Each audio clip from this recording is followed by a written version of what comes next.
Ok Nayo, bienvenue donc sur cette édition, bienvenue aux 20h. Il faudrait d'abord retenir cette mauvaise nouvelle qui est donc parvenue hier. Les microbes donc, qui sont donc sortis dans la ville de Yaoundé, qu'on appelle donc Mokolo. Ils sont donc sortis armés de machettes pour donc abattre donc la population et les dépouiller. Qu'est-ce qui va donc se passer pour ce débat c'est bon. qui a donc créé l'intérieur donc du choc du RDPC? L'un des meetings que Biya a donc organisé pour donc calmer la conscience des populations vu de la souffrance qu'ils vivent. Alors, dans ce studio, je vais donc inviter donc l'un des correspondants donc opposants donc MXC qui va donc tout nous dévoiler ce qui s'est donc passé. Si vous le voulez donc très bien. Nous, modestement, nous savons que nous devons travailler chaque jour. C'est pour cette raison que, en dehors des meetings qui sont liés peut-être à nos événements officiels, nous travaillons dans nos bases politiques. Justement, le second thème est affiché, et je commence par vous justement, Madame Bengono. On accuse le RDPC de tout mettre en œuvre pour vouloir banaliser la mobilisation de Paris. Pourquoi chercher à banaliser cela? Rassembler quand même, les chiffres varient d'une source à une autre, mais autant de personnes. Pourquoi voulez-vous banaliser cela? Indiquant que ce serait un regroupement, que ce n'est pas une mobilisation qui peut être impactante, qui a des badauds qui passent par là. Moi, je prends un exemple bête. Monsieur Bonaï va voter au Cameroun? Non, il a une nationalité américaine. Voilà, ils sont nombreux comme ça. Pourquoi pensez-vous que c'est si intéressant pour nous de regarder ce qui se passe là-bas? Ça se joue ici. Le plus important, ce n'est pas déjà déclarer sa candidature.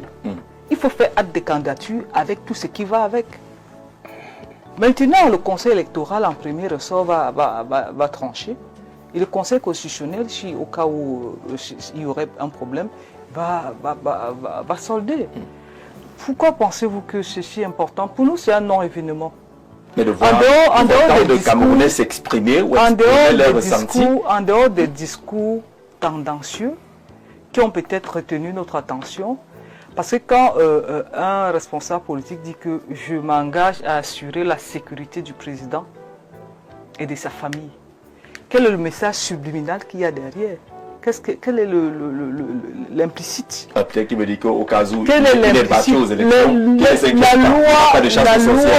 non, implicitement le président sera sécurisé avec sa famille et les autres. La loi, la constitution camerounaise apporte la garantie, la sécurité au président, que ce soit un ancien président ou au président. On n'a pas besoin de ça et ce n'est pas la première fois. Quel est ce discours? La dernière fois, avant, c'était même ici, c'était dans une chaîne de télévision ici au Cameroun. Il disait qu'on va tout détruire, les survivants vont rester reconstruits. Là, vous êtes sur le propos. Maintenant, sur les choses vues. Si vous avez 40 000 personnes qui sont mobilisées, même si les 40 000 ne vont pas aux urnes, mais il y a un message qu'il faut pouvoir lire. Vous n'allez pas me cantonner à la périphérie. Moi, ce qui est important, c'est le fond du discours. Peut-être a-t-il réuni ces gens pour leur faire passer ces messages de 50 morts, 50 personnes à sacrifier, dont il aurait besoin pour arriver à étudier. Il y a tellement de choses, c'est ça qui nous intéresse. Et c'est ce discours surprenant. En même temps, on dit que oui, à Paris, mais moi j'ai vu des vidéos où les gars étaient gazés. Et il y en a qui disaient, mais on est dans la dictature, on ne nous gazait pas. Ça veut dire que, en quelque sorte, quel que soit le lieu où on se trouve, les lois sont faites pour encadrer toutes choses. D'accord. Bonsoir Jean-Jacques, je vous assure que le RDPC laisse les Camerounais voter librement et surveiller leur vote. Maurice Kamto est capable de battre seul le RDPC. Les Camerounais sont déjà fatigués de ces gens qui nous gouvernent depuis belle lurette. C'est Ondoa depuis Douala qui envoie ce message. Bonsoir, vraiment soyons sérieux. Je voudrais qu'on me dise si les 100 000 jeunes réunis dans le Grand Nord avaient des cartes électorales. Le RDPC a réuni 100 000 jeunes dans le Nord. Quel était le but? Ok, alors on a tous vu les 100 000 jeunes. What a shame toujours les mêmes histoires, Stéphane, depuis Malte. Ah, je vois le numéro qui n'est pas très régulier. Bonsoir Jean-Jacques et à tous vos panélistes. Je voudrais participer à votre émission en disant ceci aux politiciens, de mieux comprendre ce que c'est que la communication politique. La communication politique est l'ensemble, est essentielle pour plusieurs raisons. Elle permet aux acteurs politiques de faire connaître leurs idées et leurs projets au public. Elle contribue à la construction de l'identité politique et de la légitimation des pouvoirs. Elle joue un rôle important dans la démocratie en permettant aux citoyens de s'exprimer et de participer à la vie politique. Elle peut être utilisée à des fins positives, sensibiliser le public à des enjeux importants, ou négatifs dans la manipulation de l'opinion politique. Armand, depuis Dubaï, on salue les Camerounais de Dubaï qui suivent ce programme et qui amorce là une question, et qui reste dans une question sur ce qui s'est passé à Paris. Est-ce que c'est à banaliser, M. Momo? Pour moi et pour nous, ce n'est pas banalisé. Pourquoi? Parce que si quelqu'un a pu réunir autant de personnes, si bien la majorité ne sont pas des votants, mais je voulais quand même retenir que selon la Banque mondiale en 2021, les Camerounais diaspora ont fait des transferts de 221 milliards au Cameroun. Et ce qui voudrait dire que même s'ils ne votent pas, ils peuvent influencer des gens au Cameroun. Donc, allez, quoi, les gens à qui ils envoient de l'argent, ils envoient de l'argent, sont oui. obligés de suivre. Oui, mais si je te nourris, tu dois. Voilà, si tu ne fais pas ça, tu n'envoies plus rien. Tu t'envoies plus rien et voilà. C'est la politique du ventre. Oui, mais d'ailleurs, c'est ce qui est en train de se passer. Est-ce que c'est toute la diaspora qui était là-bas? Maintenant, il y a un sujet sur lequel je voudrais revenir. Il ne faudrait pas qu'on avance. Concernant l'opposition en soi. On parle de la coalition à chaque fois. Très rapidement. Très rapidement, oui, on est déjà. Je voudrais rappeler cela à mon frère. Mais on a un problème, nous, à la coalition, nous, à l'opposition. Il y a des gens qui vous disent changement, mais uniquement avec moi. Si ce n'est pas moi, le leader du changement, mais on laisse pas bien là-bas. Je pense que nous, à l'opposition, on doit résoudre ce problème. Complexe du Messie. Oui, s'il y a changement, ça doit passer par moi, par le président Djamène Dahapa. Alors, si ce n'est pas lui, on laisse Paul Biya. Ou ça doit passer par le président du MRC ou celui du SDF. C'est ce qui se passe actuellement parce qu'on l'a connu par le passé. Et il y a encore cette situation maintenant. Et y étant, ce n'est pas ouvertement dit, mais je lis cela. D'accord. Voilà. Alors pour revenir au meeting de Paris, faut-il banaliser cela comme certains le font? C'est un ça, oui, bien sûr. Moi, tout en rappelant à la réalisation que par certains, ce n'est pas à PR que le nom du parti ne vous embrouille pas. Faut reformuler exactement le thème tel qu'il a été. Oui, je suis en train de dire que je ne banalise pas. Réunir autant de personnes, je ne peux pas banaliser parce que ce n'est pas... Même si je le dis, comme la dame l'a dit, beaucoup viennent d'ailleurs. On peut aussi bien dire qu'il y avait des Camerounais, des Africains en général. Mais je l'ai dit d'entrée que peut-être c'est parce qu'on n'arrive pas à organiser des meetings au Cameroun que peut-être lui, il s'en va faire ailleurs. Mais nous, quand même, à part, on l'organise au Cameroun. Donc, s'il a fait son choix, ça l'engage. Ça engage le MRC de choisir là où il va faire son meeting. Donc, moi, en tant que militant de APA, je me concentre sur les meetings d'APA et le MRC fait ses meetings. Vous n'allez pas faire un meeting à Paris aussi? Pour l'instant, on se concentre sur le Cameroun parce que la majorité des votants sont ici au Cameroun. Il y a quand même 26 000 votants dans la diaspora. Sur 3 millions, sur 7 millions d'inscrits. On a scruté à un tour. Hein. Oui, mais c'est ce que je suis en train de dire. On peut faire la différence. Je suis en train de dire que c'est quand même sur 7 millions d'inscrits. Donc la PA n'ira pas là-bas.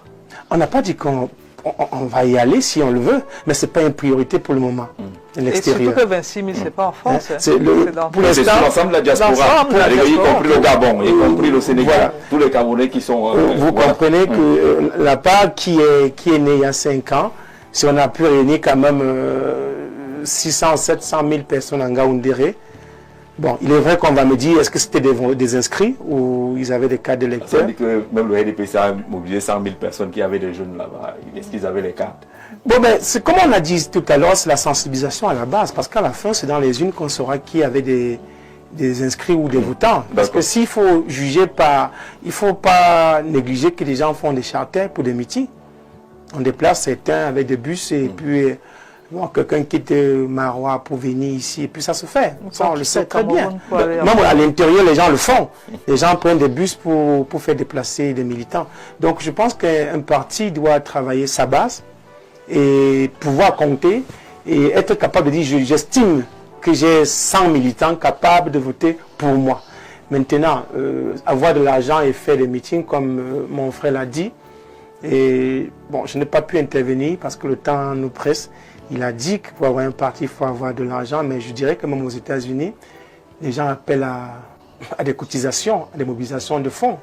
Donc ce n'est pas une affaire... Il dit que ne serait-ce que pour la campagne, d'accord, mais pour payer la caution, il faut que le parti... Et donc, ça voudrait dire qu'il faut être riche aussi pour voter.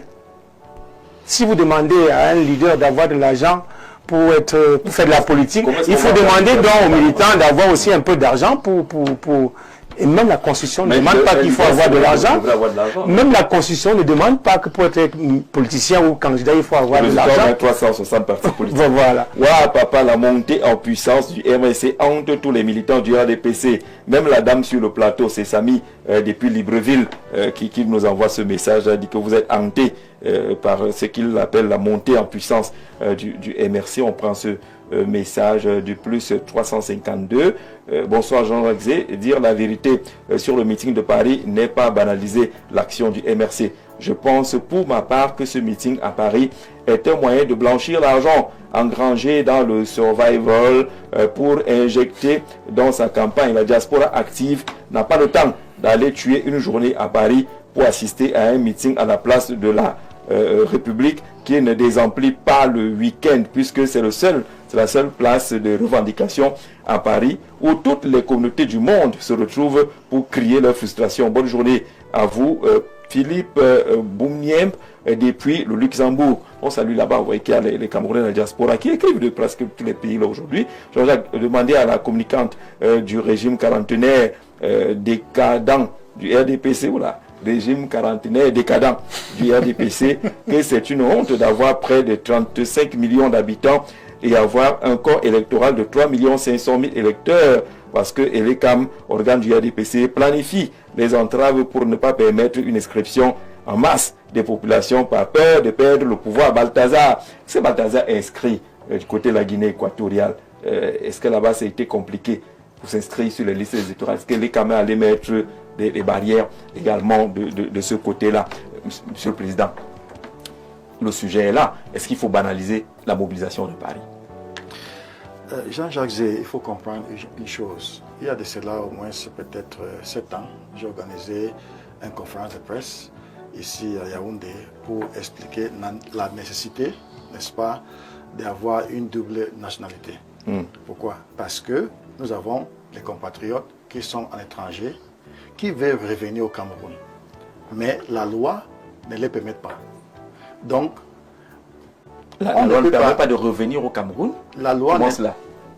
Je parle de double nationalité. De voter, par exemple. Non, ils reviennent. Non, écoutez. Ce n'est pas que la loi interdit de revenir. Je suis en train de parler français. La double nationalité. Je suis sur la double nationalité. Oui. Ils n'ont pas cette capacité d'avoir la double nationalité. Oui. Et pour venir au Cameroun et d'intégrer dans la société camerounaise et pour participer dans les élections comme ça, il faut avoir une nationalité camerounaise. Oui. Voilà. Là, c'est un peu plus clair. Voilà. Donc, pour moi, cette mobilisation à Paris démontre cet engouement dont on ne peut pas banaliser, n'est-ce pas, les chagrins des Camerounais, nos compatriotes, qui souhaitent avoir une atmosphère au Cameroun qui les permette de s'intégrer sur la vie politique. Donc, ce sont les choses comme ça qui frustrent les gens souvent. Et vous voyez que je ne suis pas en train de distraire ce sujet, mais je voulais entrer un peu distraire, une petite parenthèse. Oui. Pour dire que si par exemple nous constatons ce qui s'est passé dans le Nozo, la majorité des gens qui ont sponsorisé cet acte, ce sont les gens qui sont en étranger. Pourquoi? Parce qu'ils sont frustrés à cause de ces choses. Ils financent le terrorisme. Écoutez, le terrorisme. C'est ça? Incroyable.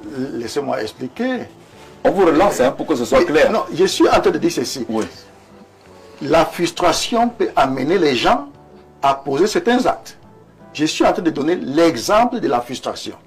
Je ne suis pas en train de cautionner, n'est-ce pas, cet acte, n'est-ce pas, de sponsoriser la tuerie. Mais le meilleur acte à poser lorsqu'elle est frustrée, c'est de voter pour quelqu'un d'autre.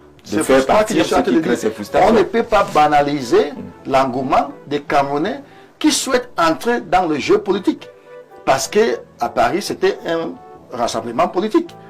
Donc si les gens sont venus là-bas, ils ne sont pas venus pour le pain et les sardines, ils sont venus pour écouter un message politique. Donc, on ne peut pas continuer à avoir ce genre de messages, n'est-ce pas, à vouloir faire en sorte que, par exemple, mon frère a dit tout à l'heure, que, c'est-à-dire le retour au Cameroun de cette diaspora, en termes financiers, c'est au-delà de 21 milliards. 221 milliards. On ne peut pas, mais sauf que quand on fait la classification des retours de la diaspora camerounaise n'est pas bien classée. Et on se rend compte que c'est généralement les frais de jouissance. Non, les mariages, les anniversaires, les deuils et autres. Oui, mais en fait, la réalité est qu'ils sont en train de soutenir. On est d'accord. Voilà. Donc, c'est pour cela que je suis en train de dire ceci. On ne doit pas continuer à maintenir ce genre de discours pour faire en sorte que les Camerounais qui sont dans la diaspora aient ce sentiment qu'ils ne font pas partie de ce qui se passe au Cameroun. C'est tellement dangereux. Donc, il faut faire attention. Deuxièmement, il faut comprendre que, en ce qui concerne cette mobilisation, nous avons aussi le jugement international en ce qui se passe dans le Cameroun. Donc, il ne faut pas penser que parce que nous sommes des Camerounais, on va aller dans les élections, c'est seulement les Camerounais qui vont décider. Bien vrai, c'est les Camerounais qui vont aller voter, mais il y a aussi l'opinion internationale. Donc vous cherchez un adoubement de l'opinion internationale, c'est ça? C'est ça? Non. De reconnaissance? Non. Ou des faveurs? Non. Ah d'accord. Pourquoi? Parce que, même si on veut ou pas, nous sommes dans un contexte international.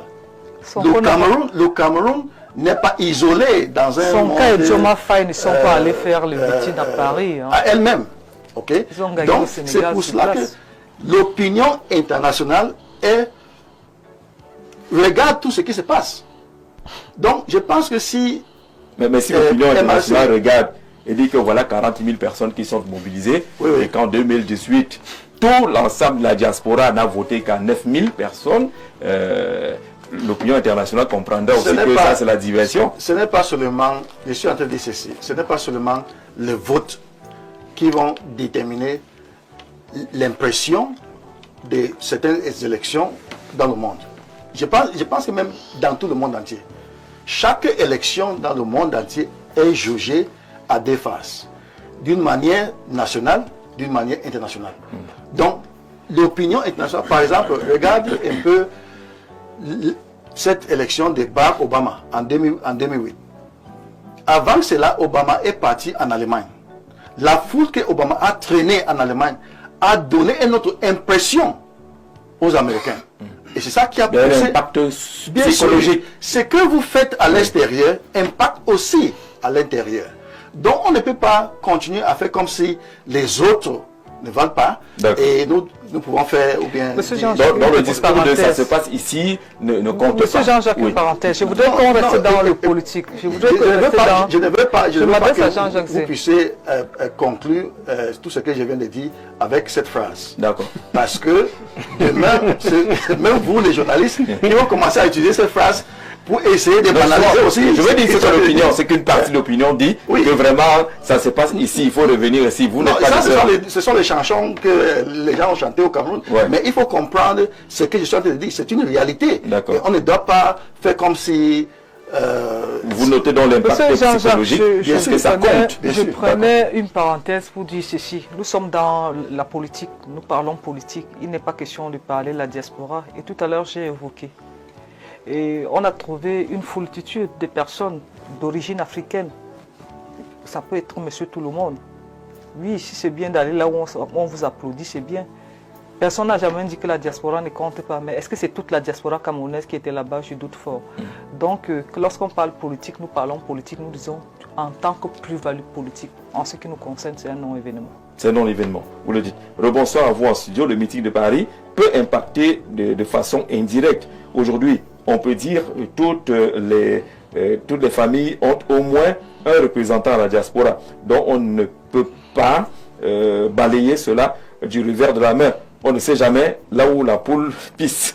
C'est monsieur le fiscaliste comptable Vincent Atiba depuis Yaoundé au quartier Mvan. Peut-être pour dire comme M. Momo indiquait tout à l'heure qu'attention, ces gens-là nourrissent beaucoup de familles au Cameroun et que leur choix conditionne les choix également de ceux qui vivent à travers le transfert. Ça aussi, c'est une lecture à faire. C'est une lecture à faire, mais je vais commencer par dire que on a l'air d'être hors sujet au Cameroun. L'objectif d'un meeting n'est pas de regrouper ses militants. Au contraire, l'objectif d'un meeting, c'est même de regrouper les non-militants de ton parti politique parce que ça participe à ce qu'on appelle le marketing politique. C'est une sorte de prospection politique. Donc on n'organise pas un meeting parce qu'on voudrait que tous ces militants soient présents à son meeting. Non, on organise un meeting politique pour se vendre. Et pour se vendre, on n'a pas besoin de se vendre auprès de ceux qui sont déjà avec nous. On se vend auprès de ceux qui ne sont pas encore avec nous. Donc c'est pour vous dire que analyser sur ce prisme, c'est un succès. On peut tout dire du MSC, mais c'est un succès. Parce que si vous arrivez à mobiliser les gens qui ne sont pas avec vous, pour qu'ils vous écoutent, c'est un succès. Parce qu'à partir du fait qu'ils vous aient écouté, peut-être ils ne savaient même pas encore qu'ils allaient voter. Ils étaient indécis. Ils partaient réfléchir. Même celui qui avait déjà quelqu'un qu'il allait voter sur le plan psychologique, le fait de voir une telle foule, il peut penser qu'en réalité, qu'il est hors sujet, voilà le bon candidat. Et ça a l'impact psychologique. Oui. Donc, sur cet aspect-là, c'est un succès. Parce que plusieurs personnes ont regardé le meeting. Il n'était pas à Paris. Ça veut dire que quelqu'un pouvait être en Nanga et Boko. Il est impressionné par le meeting. Lui ne rentre pas dans les analyses politiques qu'on est en train de faire. Là, il dit que ça veut dire que peut-être c'est le bon candidat. Avec tout le monde que je vois à Paris là. Et lui ne va pas chercher à lire le projet de société. À partir de ce qu'il a vu, il est impacté. Donc c'est un succès, c'est une stratégie politique qu'il faut respecter. Parce que j'ai envie de dire, quand on organise un meeting, on ne demande pas aux gens de venir avec les cartes d'électeurs. Donc c'est même déplacé de dire que on a vu les gens assis comme ils n'avaient pas les cartes d'électeurs. Pourquoi est-ce que c'est déplacé? C'est très déplacé. C'est un indicateur qui non, c'est très déplacé parce que une campagne électorale. C'est une campagne électorale, a besoin de voir. Il ne veut pas avoir les gens qui viennent là pour ses beaux yeux et qui se baladent. Il veut que ce soit impactant. Donc si je vais au meeting de, par exemple, Noël Kabal Libi, je vais me balader ma carte d'électeur. Il vaut mieux. Non. Je vais la garder à la maison et je vais l'utiliser le jour du vote. Sachant que Cabral va demander qui a sa carte. Non, s'il veut savoir. Ça l'a amené à savoir s'il fait quelque chose. Il n'a pas besoin. En pleine campagne. J'ai envie de dire qu'il a fait par mimétisme. Il ne devrait même pas le faire. On n'organise pas un meeting politique. C'est pour dire aux gens d'aller s'inscrire que vous ne servez à rien finalement. Peut-être sur mais cette lecture. On n'était même pas à l'inscription. C'était en campagne présidentielle. On n'organise pas un meeting pour ses électeurs. Si vous organisez un meeting pour vos électeurs, c'est que vous êtes hors sujet. Ça veut dire qu'en réalité, appelez dans votre, j'ai envie de dire quoi, dans vos locaux, vous causez de votre projet de société, vous convoquez quelques journalistes et on publie ça là. On organise un meeting pour les gens qui ne nous appartiennent pas. Mais c'est le même effet, non? Si le RDP s'organise un meeting, il y a 12 000 personnes. Et on voit les images, pensez que ça n'influence pas également les indécis? C'est ça que je vois des images parce que le RDPC mise sur les acquis. Là au moins on est sûr que voilà c'est qu'on peut. Je suis donc en train de dire que ce qui est vrai pour le MSC est vrai pour le RDPC. Ah d'accord. Donc il faut arrêter de banaliser ce qui s'est fait à Paris. C'était impressionnant. Et si ça s'est déjà fait en 2018, ça se reproduit en 2025. Sur le plan des chiffres, sur le plan comptable, on n'a pas vu un réel impact. Non, on ne peut pas dire qu'on n'a pas vu un réel impact. Si on ne s'arrête que sur le cas du MSC, avoir 14% à une élection, ce n'est pas donné. Il ne faut pas faire comme si c'est tout le monde qui parlait à une élection présidentielle et avoir 14%. Donc on ne peut pas dire qu'on n'a pas vu un impact sur le plan des lorsque chiffres. vous avez toute une diaspora, tous les Camerounais de l'étranger, il n'y a que 9 000 qui ont voté. Ça pose un véritable problème. C'est le RDPC qui a gagné. Et c'est ça et les chiffres ont donné l'aurait vainqueur. Non, si vous voulez réunir les foules, j'ai envie de dire qu'il ne faudrait pas qu'on confonde le débat aujourd'hui. Ce n'est pas là que se pose le débat aujourd'hui.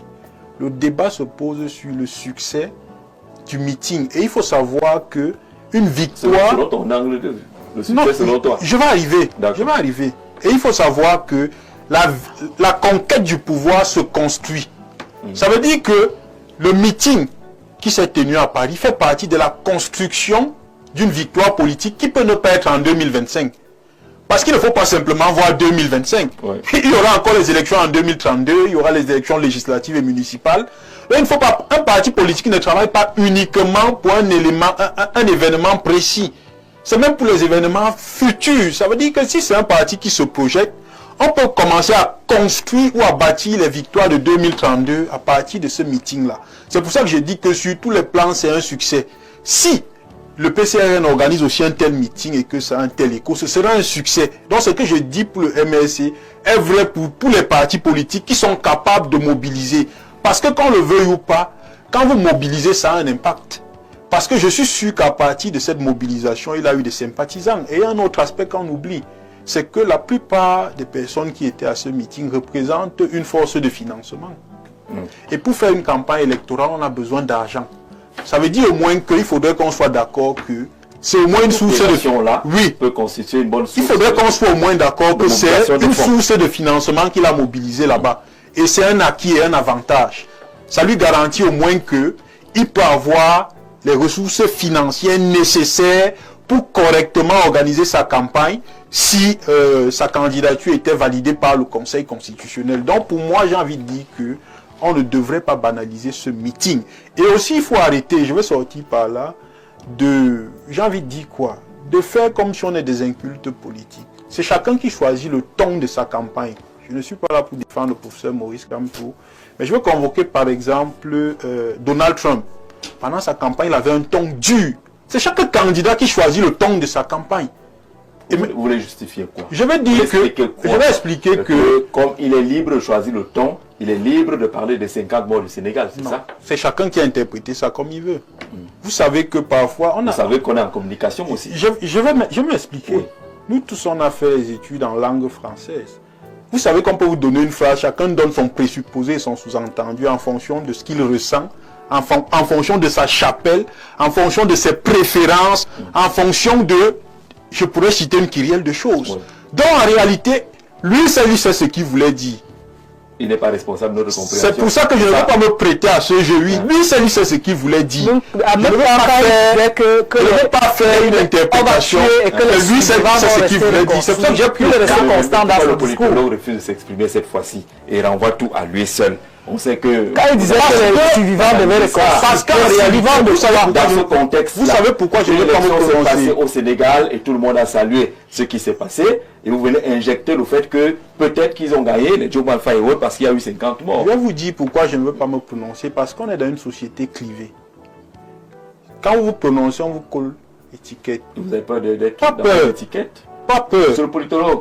Laissez-moi arriver, non. Fuyez là. Laissez-moi arriver, Jean-Jacques. Je n'ai pas envie de me prononcer. Permettez.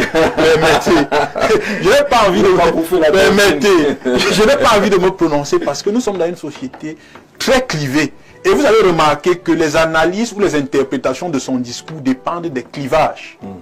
En réalité, ça dépend des clivages. Ceux qui disent aujourd'hui qu'ils convoquent 50 morts pour arriver à étudier ont une chapelle politique et une préférence. Ceux qui justifient ont une préférence, alors qu'en réalité, ce n'est qu'un discours. Qui est censé C'est là où je vais donc arriver, comme vous insistez. D'accord. Ce n'est qu'un discours politique qui parfois ne reflète pas ce qu'on pense. Parce que les discours politiques sont circonstanciels parfois. Il faut faire très attention. Ça veut dire qu'en fonction de l'émotion et de la foule qui est en face de moi, oui, qui est un danger.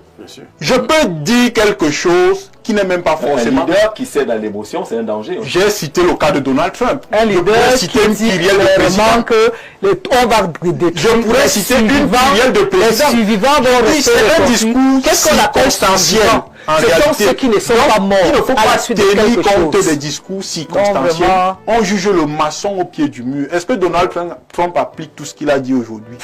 Les discours politiques, Il a en pris réalité, l'essentiel de ce qu'il a dit. j'ai envie de dire L'essentiel de ce que qu'il a les dit, et je ne suis discours, pas sûr qu'il a convoqué les morts. les discours quelque part. politiques, il a toujours convoqué même la violence, Donald Trump. Oui, Voilà. il s'est bien ciblé lorsqu'il en parle. Il a toujours convoqué. Et donc, Là, on peut parler de 50 morts, comme de la la violence. violence. De violence, ça passe. Donc je veux dire, on juge le maçon au pied du mur. J'ai envie de dire, moi, je ne tiens pas compte des discours circonstanciels. Ça, c'était un discours de Donc, vous circonstances analysez donc quoi, finalement? qui s'apparente. Vous analysez donc quoi, finalement? Permettez, qui s'apparente. Ça, c'était du populisme circonstanciel. Ce n'était pas un discours politique. C'était du populisme circonstanciel. Et son Là, c'est populisme... encore plus grave. Non, ce n'est Vous pas avez un grave. leader qui vient faire du populisme. Là où on attend une vision sérieuse. Au début de son discours, peut-être vous ne me suivez même pas, au début de son discours, lui-même il a dit qu'il n'est pas venu faire campagne. Il est venu faire du populisme. Suivez bien le professeur Kamto au début. Moi j'ai suivi le meeting. Il a dit qu'il va faire campagne au Cameroun, qu'il n'est pas venu faire la campagne. Donc il est venu faire son one-man show. Et son one-man show a réussi. Il peut avoir des dérapages. Ça dépend maintenant. Je dis ça dépend maintenant de là où on se retrouve. Moi je dis, il est venu faire son one-man show et son one-man show a réussi. Il a été clair au début de son propos. Il a dit, je ne suis pas venu faire une campagne. Il n'a même pas évoqué son projet de société. Il a dit, je vais dérouler ça au Cameroun. Et il a fait un discours essentiellement populiste. Et j'ai envie de vous dire que son populisme a fonctionné. Pourquoi? Parce qu'on a vu, même les patrons de Mme Bengono faire des sorties. Le secrétaire général adjoint du comité central. Monsieur Menouga, quand on convoque les On peut morts, dire c'est normal qu'un homme politique responsable dit que l'appelle sur ce à plan, l'ordre. il a réussi son Si pour populisme vous, parce que banaliser 50 aujourd'hui, morts qui sont convoqués par celui-là que on vous parle de appelez son un homme meeting politique, et de son c'est discours. dangereux. Si vous banalisez 50 morts, et lorsqu'on essaie de faire une rétrospection, ce même monsieur sur un plateau, lors d'une conférence de presse, a dit « Nous allons tout détruire. Les survivants vont reconstruire. » Les survivants sont ceux.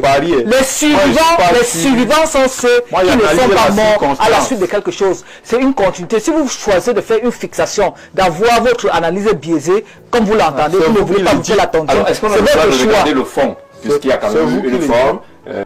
Monsieur Mounouga dit que sur le plan de la forme, la communication politique est réussie là-dessus et que les objectifs ont certainement été atteints. Maintenant, sur le plan du fond, c'est là où il y a peut-être également ces divergences, notamment sur le propos qu'il qualifie de populiste de Maurice Kamto, qui peut quand même avoir des choses à revoir sur ce propos-là, Monsieur le Président. Bon, en fait, je pense que je ne suis pas un porte-parole de professeur Maurice Kamto. Et je ne suis pas sûr si je suis bien placé, n'est-ce pas, pour essayer d'analyser le fond de son discours à Paris dernièrement. Et ceci dit, moi je pense que, comme mon frère en face vient de dire, il m'arrive parfois, quand je suis devant la foule, il y a certaines choses, surtout du fait que Maurice Kamto n'avait pas écrit. Il faut écrire les discours aussi. Ce n'est pas nécessaire. Ce n'est pas nécessaire. Vous venez de reconnaître que ça peut être un problème, le fait de ne pas écrire. Non, Oui. ce n'est pas ce que je suis en train de vous Ah dire. d'accord, redites alors. Jean-Jacques, Redites clairement. tu es mon ami, mais tu me taquines là. il est trop violent, moi, Il faut comprendre une chose. Oui. Il y a des fois, n'est-ce pas, tu es confronté à certaines circonstances, tu n'as pas besoin d'écrire un discours. Pourquoi? Parce que les gens, parfois, ne veulent pas toujours la diplomatie, surtout les choses très, très organisées. Parce que les gens sont venus avec une attente qui veulent entendre quelque chose au-delà des discours écrits. Donc, moi, je pense que le professeur Kamto a dit ce que la foule voulait entendre. C'est ça même. Et c'est ça le leader. Il a dit ce que la foule voulait entendre. Et en politique aussi, il faut chercher à dire ce que ces gens qui doivent vous voter veulent entendre. C'est donc ces gens-là voulaient entendre qu'on parle de 50 morts qui sont partis au Sénégal. Il n'a pas dit qu'il y aura 50 morts au Cameroun. Est-ce qu'il a dit ça? Vous n'avez pas compris ça? Non, il n'a pas dit qu'il y aura 50 morts au Cameroun. Il a donné... C'est ça? Non. Une reconnaissance? Non. Ou des faveurs? Non.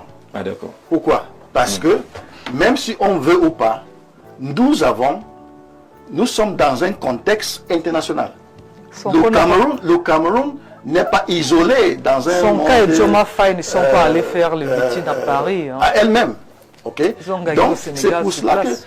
l'opinion internationale regarde tout ce qui se passe. Donc, je pense que si... Mais si l'opinion MRC internationale regarde et dit que voilà 40 000 personnes qui sont mobilisées, Oui, oui. et qu'en 2018, tout l'ensemble de la diaspora n'a voté qu'à 9 000 personnes, l'opinion internationale comprendra aussi que ça c'est la diversion. Ce n'est pas seulement, je suis en train de dire ceci, ce n'est pas seulement le vote qui vont déterminer l'impression de certaines élections dans le monde. Je pense que même dans tout le monde entier, chaque élection dans le monde entier est jugée à deux faces, d'une manière nationale, d'une manière internationale. Donc, l'opinion internationale, par exemple, regarde un peu cette élection de Barack Obama en 2008. Avant cela, Obama est parti en Allemagne. La foule que Obama a traînée en Allemagne a donné une autre impression aux Américains. Et c'est ça qui a poussé l'impact psychologique. Ce que vous faites à l'extérieur impacte aussi à l'intérieur. Donc on ne peut pas continuer à faire comme si les autres ne valent pas. Et nous pouvons faire ou bien... Dans le discours de ça se passe ici ne compte pas. Monsieur Jean-Jacques, une parenthèse. Je voudrais qu'on reste dans le politique. Je ne veux pas que vous puissiez conclure tout ce que je viens de dire avec cette phrase. D'accord. Parce que demain, même vous les journalistes, ils vont commencer à utiliser cette phrase pour essayer de banaliser aussi. Je veux dire que c'est l'opinion, c'est qu'une partie de l'opinion dit que vraiment ça se passe ici, il faut revenir ici. Vous n'êtes pas ce sont les chansons que les gens ont chantées au Cameroun. Mais il faut comprendre ce que je suis en train de dire, c'est une réalité. Et on ne doit pas faire comme si... vous notez dans l'impact psychologique, est-ce que ça compte? Je prenais une parenthèse pour dire ceci. Nous sommes dans la politique, nous parlons politique. Il n'est pas question de parler de la diaspora. Et tout à l'heure, j'ai évoqué. Et on a trouvé une foultitude de personnes d'origine africaine. Ça peut être monsieur tout le monde. Oui, si c'est bien d'aller là où on vous applaudit, c'est bien. Personne n'a jamais dit que la diaspora ne compte pas. Mais est-ce que c'est toute la diaspora camerounaise qui était là-bas? Je doute fort. Donc, lorsqu'on parle politique, nous parlons politique, nous disons en tant que plus-value politique. En ce qui nous concerne, c'est un non-événement. C'est un non-événement, vous le dites. Rebonsoir à vous en studio. Le meeting de Paris peut impacter de façon indirecte. Aujourd'hui, on peut dire que toutes les familles ont au moins un représentant à la diaspora. Donc on ne peut pas balayer cela du revers de la main. On ne sait jamais là où la poule pisse. C'est monsieur le fiscaliste comptable Vincent Atiba depuis Yaoundé au quartier Mvan. Peut-être pour dire comme M. Momo indiquait tout à l'heure qu'attention, ces gens-là nourrissent beaucoup de familles au Cameroun et que leur choix conditionne les choix également de ceux qui vivent à travers le transfert. Ça aussi, c'est une lecture à faire. C'est une lecture à faire, mais je vais commencer par dire que on a là d'être hors sujet au Cameroun. L'objectif d'un meeting n'est pas de regrouper ces militants. Au contraire, l'objectif d'un meeting, c'est même de regrouper les non-militants de ton parti politique parce que ça participe à ce qu'on appelle le marketing politique. C'est une sorte de prospection politique. Donc on n'organise pas un meeting parce qu'on voudrait que tous ces militants soient présents à son meeting. Non, on organise un meeting politique pour se vendre. Et pour se vendre, on n'a pas besoin de se vendre auprès de ceux qui sont déjà avec nous. On se vend auprès de ceux qui ne sont pas encore avec nous. Donc c'est pour vous dire que analyser sur ce prisme, c'est un succès. On peut tout dire du MSC, mais c'est un succès. Parce que si vous arrivez à mobiliser les gens qui ne sont pas avec vous, pour qu'ils vous écoutent, c'est un succès. Parce qu'à partir du fait qu'ils vous aient écouté, peut-être ils ne savaient même pas encore qu'ils allaient voter. Ils étaient indécis. Ils partaient réfléchir. Même celui qui avait déjà quelqu'un qu'il allait voter sur.